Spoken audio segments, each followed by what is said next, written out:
네, 1과목 시작하겠습니다. 먼저 2024년 출제 과목에 대한 좀 변동이 있어요. 그래서 보시면 데이터 모델링의 이해 파트는 동일한데 데이터 모델과 성능 측면이 좀 바뀌었죠. 성능에 대한 부분을 좀 많이 내려놓고 정규화에 좀 포인트를 맞춘 식으로 출제가 될 것으로 예상이 되니까 특히나 정규화 같은 경우에는 또 많이 어려워하시는 부분이기도 하고 1, 2, 3차까지 정규화가 됐을 때 어떤 식으로 데이터가 쪼개지는지, 테이블이 쪼개지는지 이런 것들을 초점을 맞춰서 공부를 해주시면 충분히 승산이 있을 것이라고 보여집니다. 본격적으로 들어가기에 앞서 저희가 용어 정리를 좀 먼저 하고 들어갈게요. 우리가 흔히 데이터베이스라고 하는 건 그냥 간단히 말해서 데이터의 집합이라고 보시면 됩니다. 하지만 저희가 데이터를 여러 개 파일 형태로 그냥 관리를 하게 되면 아무래도 데이터를 찾는다거나 관리하는 데 좀 어려움이 있겠죠. 이런 것들을 보다 잘 관리할 수 있도록 만든 시스템을 우리가 DBMS, 데이터베이스 매니지먼트 시스템이라고 얘기를 하는데 여러분들이 알고 계시는 오라클, MS SQL 이런 것들이 다 DBMS의 일종이죠. 이런 DBMS는 데이터베이스가 설계가 되어야 될 필요가 있고 그 데이터베이스의 설계 부분이 이제 1과목에서 출제가 되는 부분이기 때문에 용어들에 대한 내용 그리고 데이터베이스의 어떤 설계 방식 이런 것들을 좀 이해해 줄 필요가 있는데 일단 보시면 제가 만약에 학생 정보를 저장하기로 했어요. 그러면 학생이라고 하는 테이블이 필요한 거죠. 흔히들 여러분들이 그냥 엑셀에 어떤 데이터를 표 형식으로 만들었다라고 보시면 그 표가 테이블이라고 보시면 될 것 같습니다.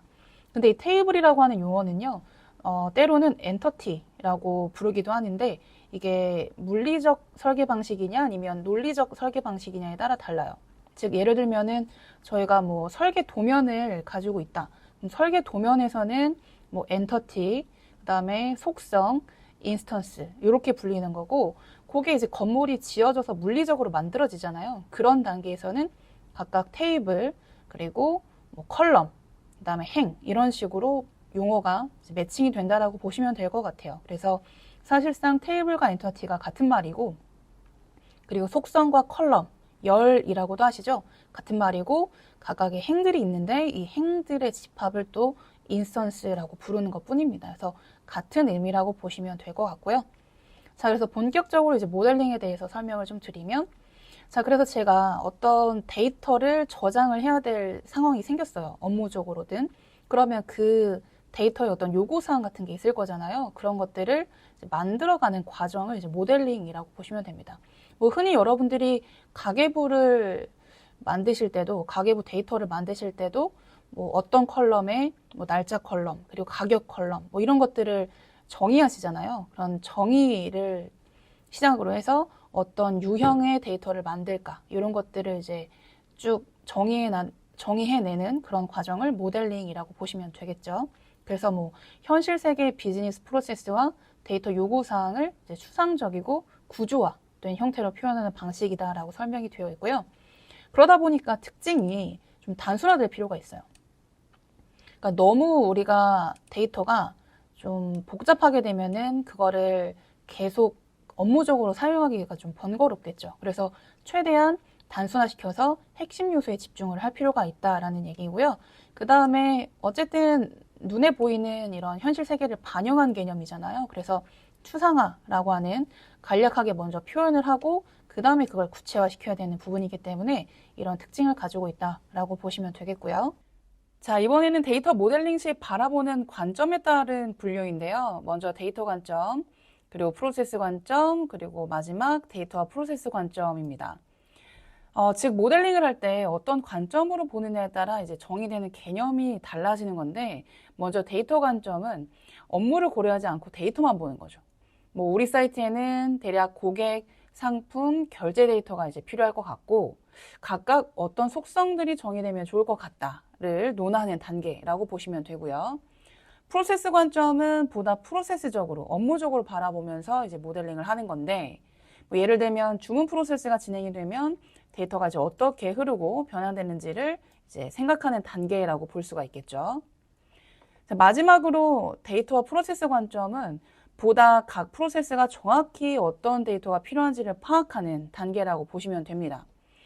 예를 들면 이제 주문 프로세스에서 먼저 주문을 생성을 하고 결제를 하게 되면 각각 어떤 모델들이 정의되면 좋을지를 이제 판단하는 단계라고 이제 보시면 되겠죠. 네, 다음은 데이터 모델링 유의점입니다. 데이터 모델링 하실 때는 일단 데이터 중복이 최대한 발생하지 않게끔 할 필요가 있어요. 그래서 하나의 테이블이든 여러 개 테이블이든 같은 정보가 저장이 되게 되면 저장 공간의 낭비가 발생할 수밖에 없기 때문에 이 점을 좀 유의해야 되고, 두 번째는 업무적 변화에 좀 유연한 대처가 필요하죠. 즉, 업무가 변화될 때마다 테이블에 대한 변화도 좀 용이할 수 있게끔 설계를 해야 되는데, 그렇지 않게 되면 유지보수 비용이 커질 수밖에 없겠죠. 뭐 예를 들면 제가 뭐 수강 이력이라고 하는 테이블을 만드는데 과목당 컬럼으로 만들었다라고 한번 가정해 보세요. 즉 수학 컬럼, 뭐 과학 컬럼, 국어 컬럼. 그러면 만약에 제가 새로운 과목이 추가된다라고 한다면 계속 컬럼이 추가되는 방식이잖아요. 이런 건 좋은 모델링이 아니라는 거죠. 그래서 과목이라고 하는 그런 속성에 대해서 하나의 컬럼으로 정의를 하게 되면 그때는 그냥 행이 추가되면 되는 방식이기 때문에 좀 유연한 설계가 될 수가 있겠죠. 그 다음 세 번째는 일관적일 필요가 있습니다. 즉 데이터베이스의 정보가 서로 모순이 되거나 상반되는 서로 다른 내용이 저장이 되면 안 되겠죠. 뭐 예를 들면 A라고 하는 테이블에 제가 업무 코드를 0001 이렇게 설계를 했는데 B라고 하는 테이블에는 1000 이런 식으로 설계하게 되면은 서로 또 데이터를 연결하는 과정에 오류가 발생할 수밖에 없잖아요. 그래서 그런 것들에 대한 관계를 명확하게 정의할 필요가 있다라는 부분이고, 데이터가 중복이 없더라도 이 비일관성은 발생할 수 있죠. 그래서 중복된 데이터는 없는데 제가 아까 얘기를 한 것처럼 업무 코드에 대한 정의가 서로 다를 수는 있으니까 이런 부분을 좀 주의를 해야 된다라는 부분이 마지막으로 설명이 되어 있습니다. 자, 그 다음 데이터 모델링 세 가지 요소를 보면은 그래서 엔터티가 필요하죠. 대상, 그리고 그 대상의 세부 속성이요. 그래서 학생 엔터티가 있으면 학생 이름, 뭐 전화번호, 주소 이런 속성들이 필요할 거고, 그리고 학생이 있으면은 또 선생님 테이블과의 어떤 관계 이런 것들, 즉 엔터티와 엔터티들끼리의 연결 고리를 관계라고 하는데 이 세 가지가 데이터 모델링의 주 요소라고 보시면 되겠습니다.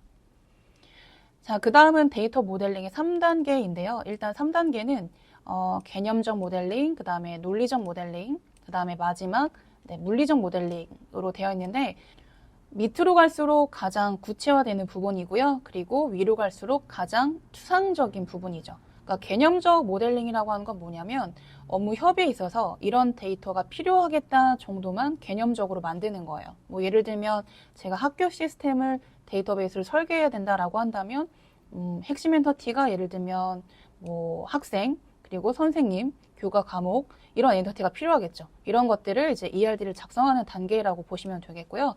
논리적 모델링은 여기서 조금 더 상세하게 들어가는 거예요. 그래서 세부 속성, 뭐 예를 들면 학생 엔터티에는 뭐 이름, 뭐 주민번호 이런 것들이 필요하다. 그리고 주식별자가 뭐다. 그리고 어떤 테이블, 어떤 엔터티와의 관계를 맺고 있다. 이런 것들을 정의하는 단계라고 보시면 되겠고요. 그러다 보니까 이 과정에서 데이터를 어떻게 쪼갤지, 즉 엔터티를 요 정도 속성만 담고 나머지 속성 정보는 다른 엔터티에 분리해 주는 게 좋겠다라고 하는 이런 정교화를 수행하는 단계라고 보실 수가 있겠죠. 이런 논리적 모델링까지 끝나면 그 업무에 대한 체계적인 어떤 설계가 끝났다라고 볼 수 있는 부분이기 때문에 이것만 가지고 또 물리적인 설계를 할 수가 있는 거거든요.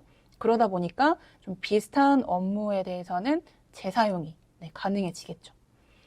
자, 마지막으로 물리 모델링은 뭐 앞에서 만든 그런 논리적 단계의 설계도를 있는 그대로 실제로 만드는 과정이라고 보시면 돼요. 그래서 물리적이라는 표현을 쓴 거고, 아무래도 이렇게 우리가 물리적으로 생성을 할 때는 테이블이나 어떤 컬럼 이런 것뿐만 아니라 데이터베이스의 어떤 성능, 전반적인 성능이라던가 그 다음에 디스크의 저장 구조는 어떨지, 즉 어디 테이블 스페이스에 넣어야 되는지, 그리고 보안은 어떤지, 그리고 각각의 테이블들마다 권한이 통제될 필요가 있기 때문에 그런 것들을 전반적으로 고려하는 가장 구체적인 모델링 단계라고 생각하시면 됩니다. 네, 다음은 스키마의 3단계 구조인데요. 일단 여기서 말하는 스키마는 좀 어렵게 설명해 놓긴 했지만 간단히 얘기해서 모든 객체들에 대한